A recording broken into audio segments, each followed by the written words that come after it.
I am super, super excited today. I'm with Scott Aron. How are network marketers like us supposed to rank, advance, and build a downline without begging our friends and family or having supermodel good looks? My mind was blown when I realized that the top network marketers aren't calling their friends and families to invite them to lame hotel meetings and in-home meetings. I've spent the last 2 years learning from and dissecting the system that top earners in the industry use. Follow me on the journey as I continue to learn and implement the top marketing tips and strategies to grow my downline. This is Sarah Peterson, and you're listening to MLM Marketing Explosion.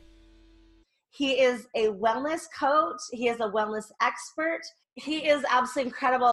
He is a network marketing expert. So if any of you guys are in network marketing, any marketing actually, you better be following him. He's on LinkedIn. He's on Facebook. He's a speaker. He's an author. He's got a book that's coming out in January, I believe, correct? At some point in the first quarter, yes. The first quarter. So super amazing things are going on.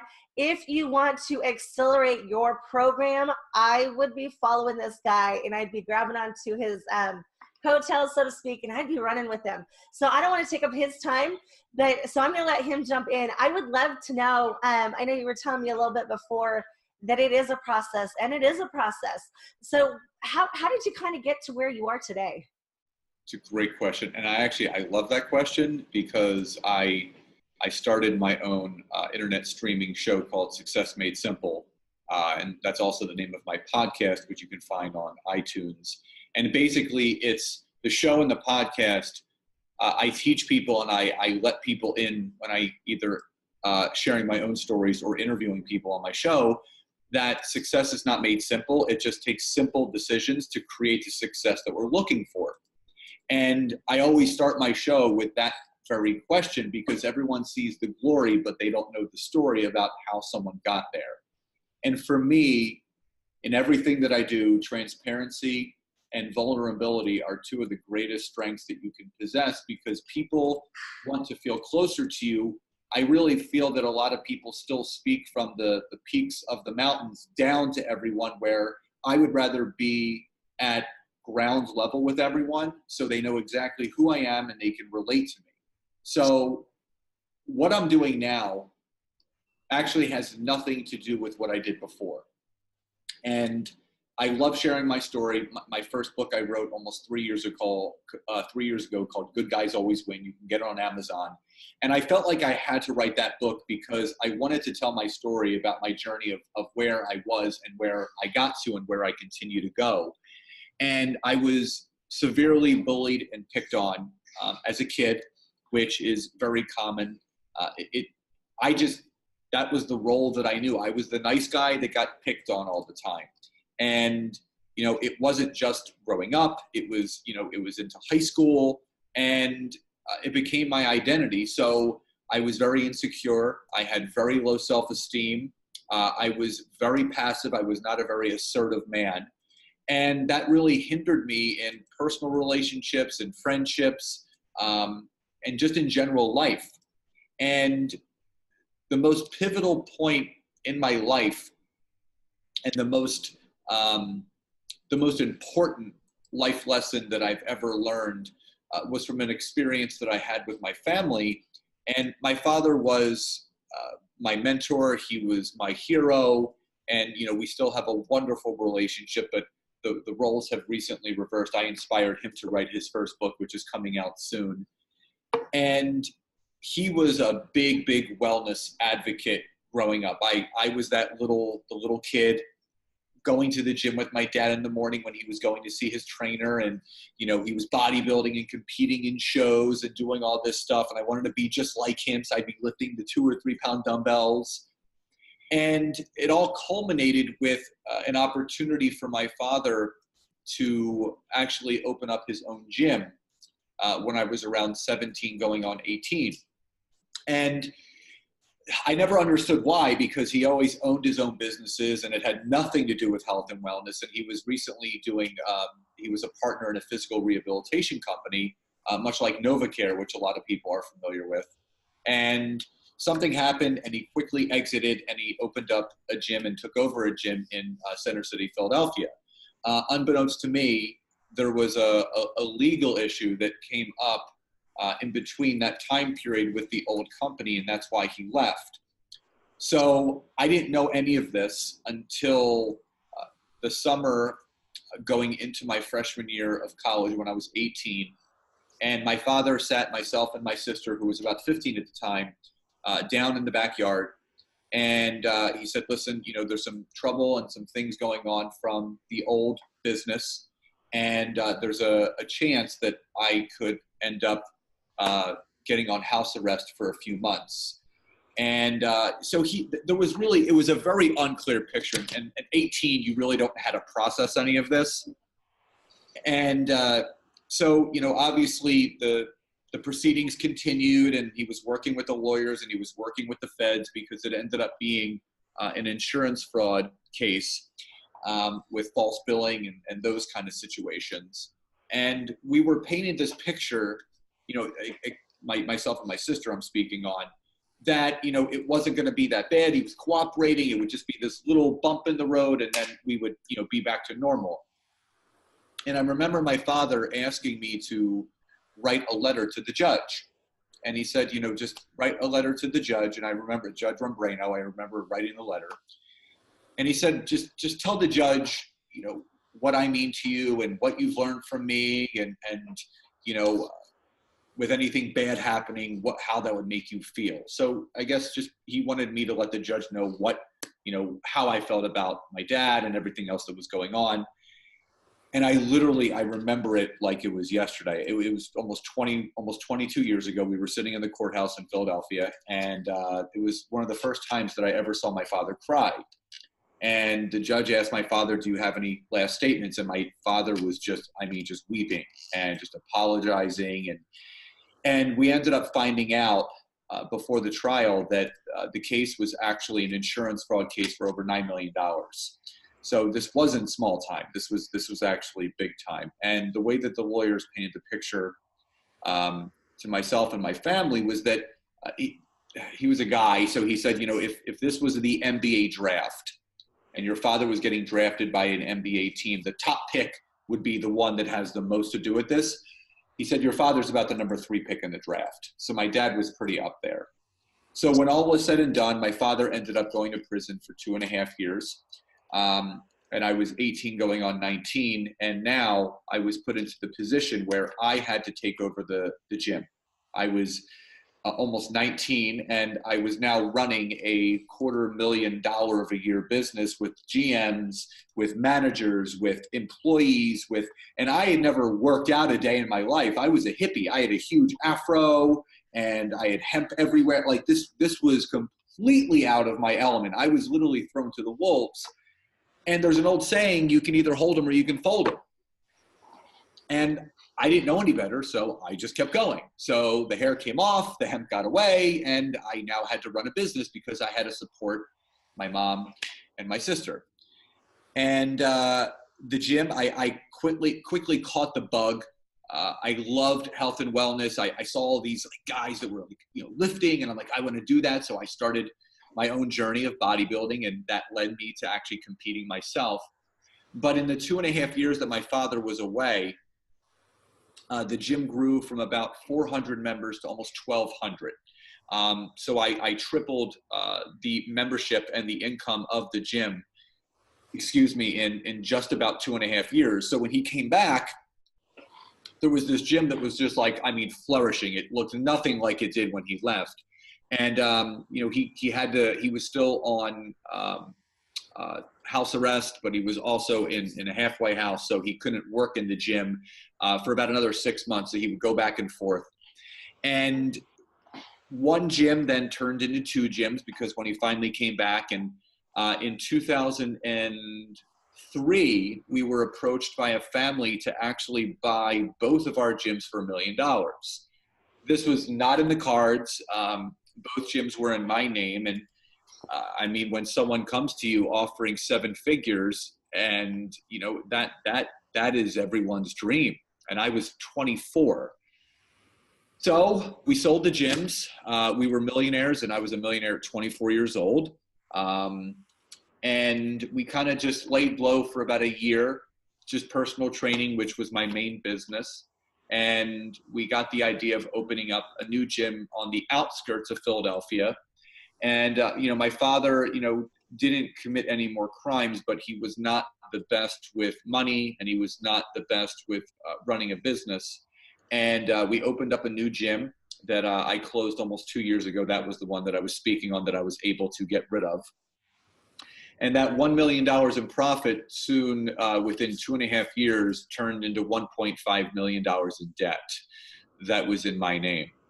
So again, I was put into another situation where I can either hold them or fold them. But again, I didn't know any better. So I continued to press on and got the gym out of debt, got myself somewhat out of debt.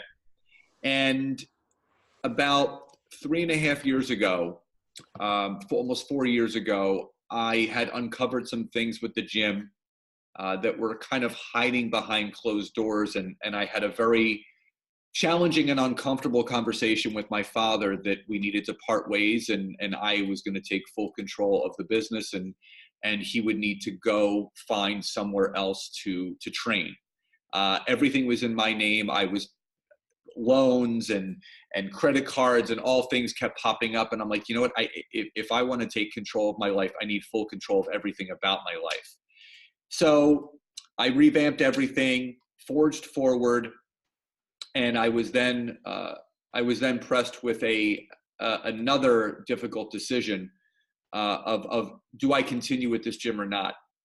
About a year prior, I started doing network marketing, and because I was training, just to give you a picture, about 75 to 85 hours a week. I was literally training from 5 a.m. to 9 p.m. Any personal trainer that's watching this knows that life, it sucks. All of your time is given away. There was no family dinners. There was no sleeping in. I had no weekend. I was stressed because my only day off was Sunday, and I was preparing for Monday.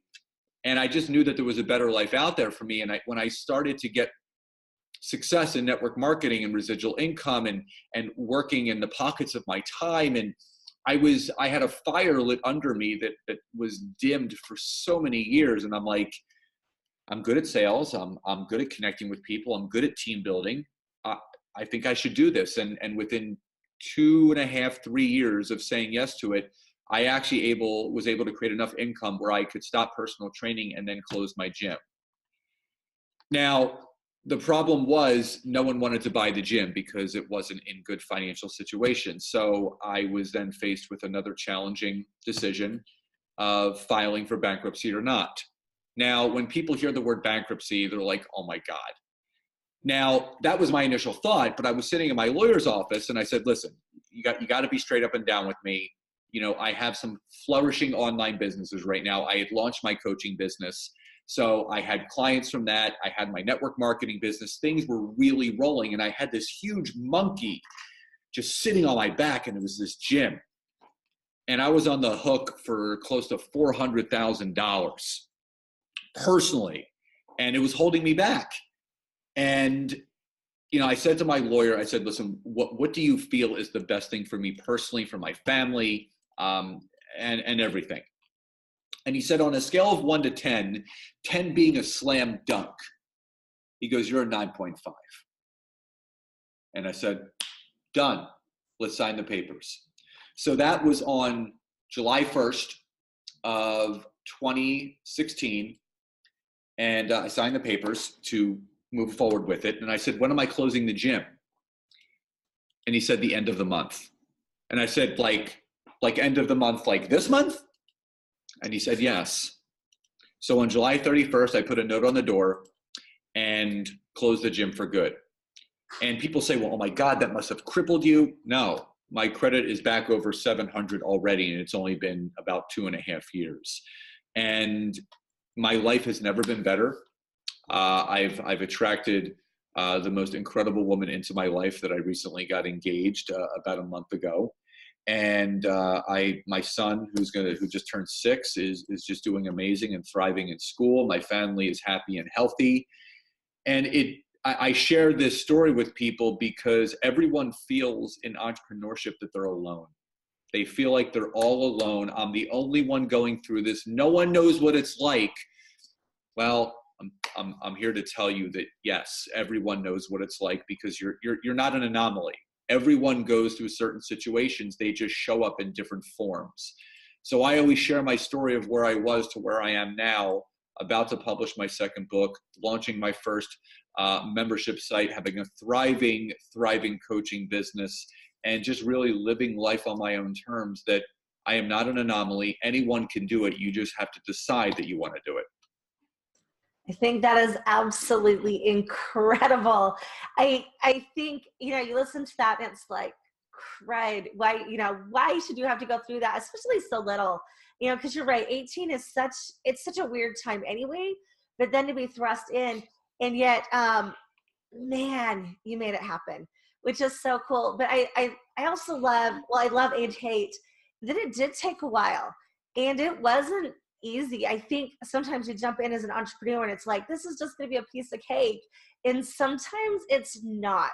Were there times, obviously, probably the bankruptcy was probably one of them, but were there times, even when you were building up the coaching business or becoming the author that you are today, were there times that you felt so stuck that you almost wanted to throw in the towel? And was there something that you did to get over it, or? Yeah, I mean, every day you have those thoughts, because again, when you're crystal clear on what you want to achieve and what you want to create, and it's not happening, you're just like, what else do I have to do? And I'm big on affirmations. I'm big on speaking what I want to achieve into existence. And life is a choice. And here's the thing. All the money in the world does not buy your happiness. The houses, the cars, the shiny objects, those are just things. The one thing that I've realized is that life is so precious. Life is just so unbelievably precious.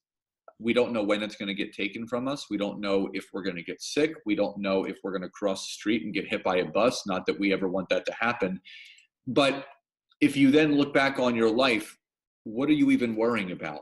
There was a great book that I read called The Power of Now by Eckhart Tolle. And he talks about, the three times in life. There is the time where you're fearful, the time where you're anxiety ridden, and the time where you're living in peace. And when you live in fear, you're living in fear of the future. When you live in anxiety, you're focusing on the past. But when you're living in peace, you're focusing on right now, because the moment that you're living in is the only time that you can actually control, because that's when you're living. When things in the past, they've already happened. You can't change anything that's already happened, and the future hasn't happened yet. So what's the even point of focusing on it? So when you can realize that when you can control your thoughts, you can control your feelings, you can control your emotions that are also stemmed back from decisions that you make each day, you realize that you do have the power to create anything in life that you want. But it's a very hard concept to grasp, because it sounds hokey. It sounds, very, very airy-fairy to some people. And in the beginning, it did to me.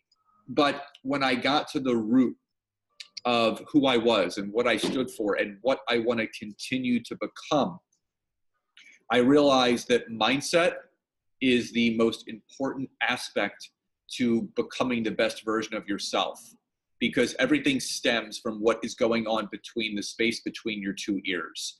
If there's negativity, if there's doubt, if there's questioning, if there's fear, it literally, you're creating your own dams and roadblocks for yourself not to succeed.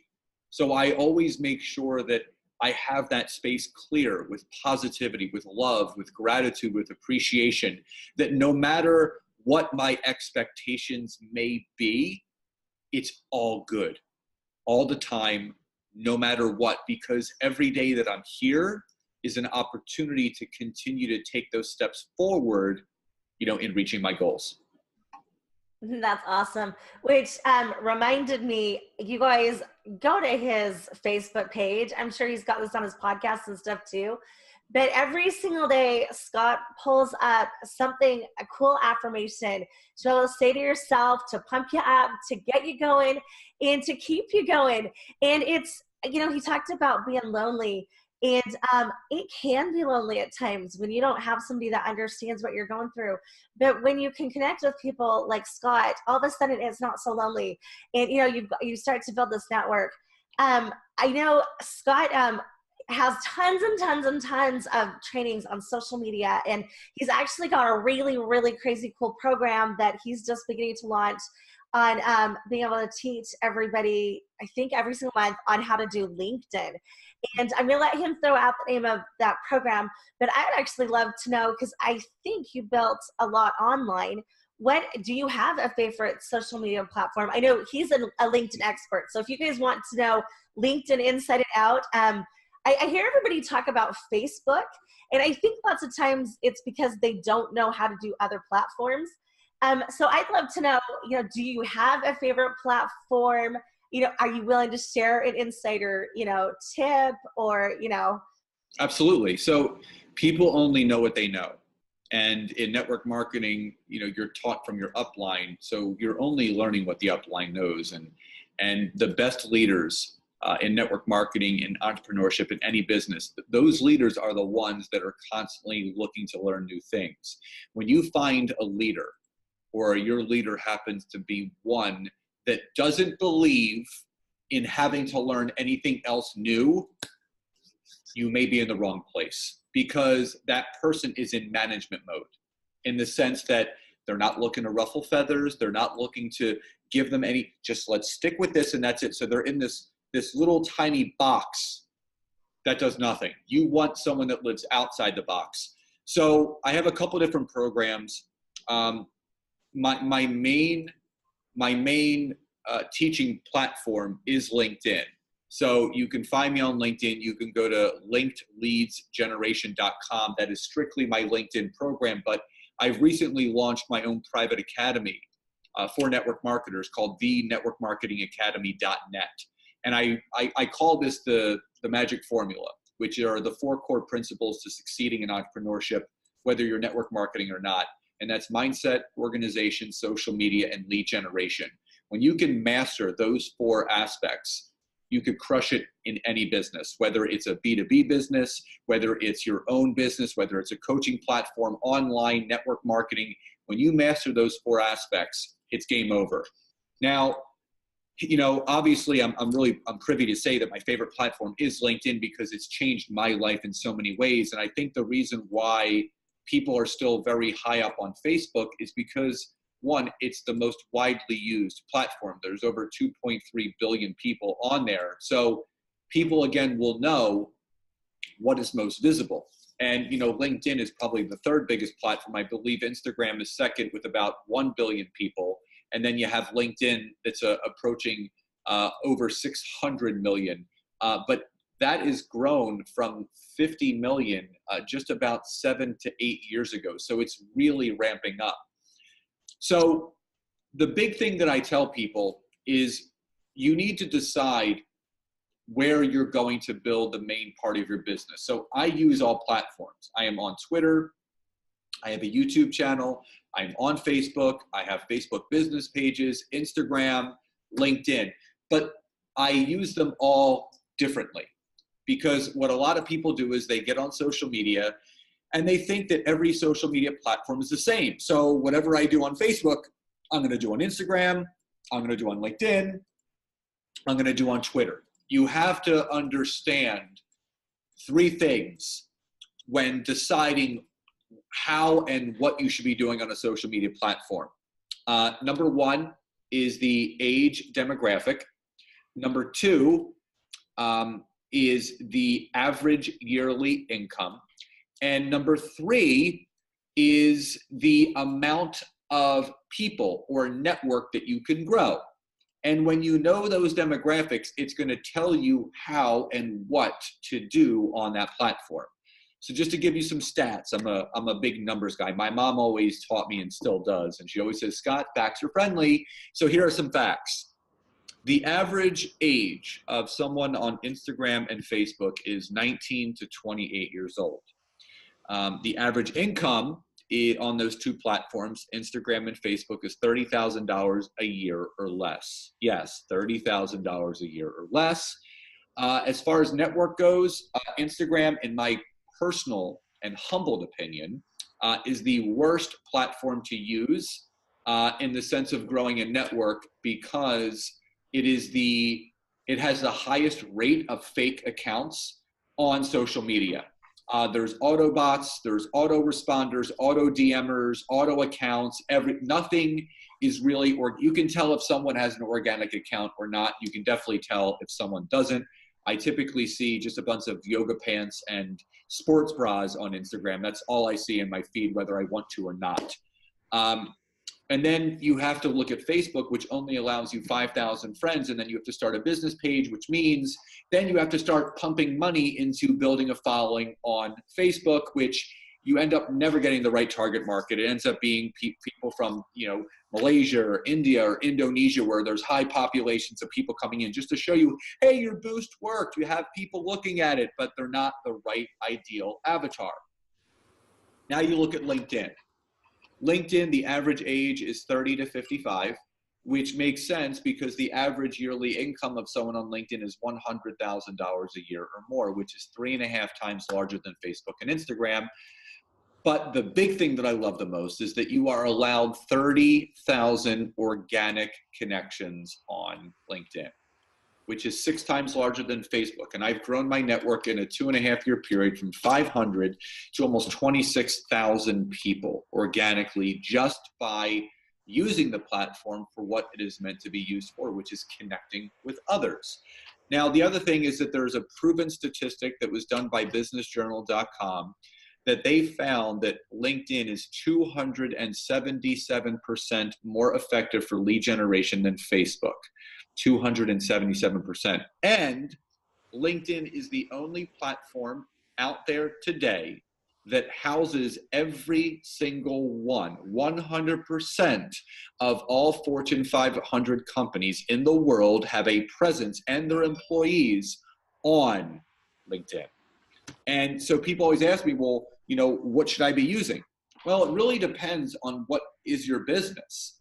If you're looking for a up-leveling type business where you're looking for higher caliber people, you're looking for people with a higher net worth, you're looking for people where they're willing to get on the phone with you, not ghost you, where it's not an autoresponder, it's actually real individuals, then you should and need to take a look at LinkedIn. And I tell people all the time, if you have an online business, if you have a coaching business, if you're a network marketer and you are not using LinkedIn, you are really hindering your potential to succeed. A lot of people step into the game of automation and funnels. They're putting the cart before the horse. And it's something that you and I were actually talking about before we jumped on here, is that you have to be in the trenches. I still am in the trenches every single day. People think entrepreneurship is like this whole thing where you're just sitting in a cafe all day, taking pictures of your lattes and eating biscuits. No, there are days when I don't leave my house for a day or two. And thank God I have my Apple Watch where it tells me to stand up and walk around, because I've been sitting for 3 or 4 hours. So entrepreneurship can be a very lonely place, but it's a very, very fulfilling place, because you know that what you're doing is going to end up bettering those that are coming into your network. And you really have to ask yourself, I think people don't know what they actually want to achieve. They're living in a world of competition and comparison instead of living in a world of creation. And I don't care what anyone else is doing anymore. I don't care how successful they are. I don't care what's working for them or who they are, what kind of car they drive. I'm staying in my lane. And most people keep swerving into other lanes, thinking if I just ride the coattails of this person, it's going to work. No, you can emulate yourself after someone. You can be inspired by someone else. But here's the deal. At the foundational level, you need to be self-motivated. You need to be self-driven, self-inspired. You shouldn't require a Jay Shetty video or message or a Simon Sinek talk to say, you know what? Yeah, I'm going to do it today now. No, you do those things to kind of anchor you back in, but you should be motivated every day to get yourself out there to move closer to what you're looking to achieve. That was phenomenal. I absolutely agree. So I have a question for you. So somebody who's only been in like a Facebook or an Instagram or maybe dabbled in YouTube, and now they heard you, because I don't know why anybody listening today is not going to go sign up for a LinkedIn account. You guys, where do they start? Because LinkedIn's kind of this weird. What if you could only give them one piece of advice? Which you guys seriously go check Scott out if you want to learn how to do LinkedIn. But if you could, one piece of advice is not going to do anything. But if you could get them one piece of advice to really kind of get them on their journey, or whatever, what would it be? Well, one, open up an account, and people don't realize this, but Lewis Howes got his start on LinkedIn. That's how he just started connecting with high level people to really give him the opportunity to get to where he is today. So when Microsoft bought LinkedIn about 3 years ago, they took their concept of search engine optimization and embedded it into LinkedIn. So the first and best thing I can always have people do is optimizing your profile. Do not mention your network marketing company's name. It's a red flag. You got to realize this is a business type platform. So you don't want to turn people off. You want to bring people closer to you. If you're in oils or hair care, skin care, weight loss, cleansing, wellness products, do not blast them all over your social media platform on LinkedIn. That's more for a lifestyle type platform like Facebook and Instagram. So you want to be a thought leader. You want to leave people better than the way that you found them. But two simple things you can do. If you go to my website, scottaron.net, I actually have a free infographic that you can download that basically gives you the blueprint of how you should be setting up your profile in the very beginning stages. And I also have a webinar that I did that you can access. I do them every week, and you can sign up for it. And on the webinars that I do weekly, I go over all the latest things that are going on, little tidbits and tricks, things that you need to know. And that's, if you're not ready to work with someone, you're not ready to work with me, those are the two best places to start. Optimizing your profile, which I have a free download for that on my website. And if you want to go even deeper than that, go on. It's a weekly webinar. Every Tuesday and Thursday I do them because I want to educate people as much as possible. Sign up for that. I go over, some of the stats that I went over with you today, but I go in a little bit deeper about searching and connecting and how you should be messaging people. And it's just a very quick 45-minute just info session on exactly what you need to do so you can get the ball rolling. And then if you're interested in doing more, I always do free 15-minute discovery sessions so we can talk a little bit about your business and what you're looking to achieve from it, because I've worked with real estate agents, accountants, insurance brokers, lawyers, and anyone that has a business where it requires people to grow it. That's what LinkedIn is best for. That's totally awesome. Go ahead and throw that out there one more time, because you guys, you better have a pencil by now. How's that? Yeah, www.scottaron.net. So SCOTTAARON.net. All you have to do is just click on free infographic or products and resources. They're all right there. And you can basically just have at it. And I love providing free content. So just utilize everything I have. I think that's amazing. Thank you so much. And I know we got super lucky getting you here today, because I know your life is crazy busy, which is awesome. Do you have any last words or anything to leave us with? If you could, I don't know. I'm going to give you the floor. One of my favorite quotes that I always tell people is that your failures will always open the doors to your successes.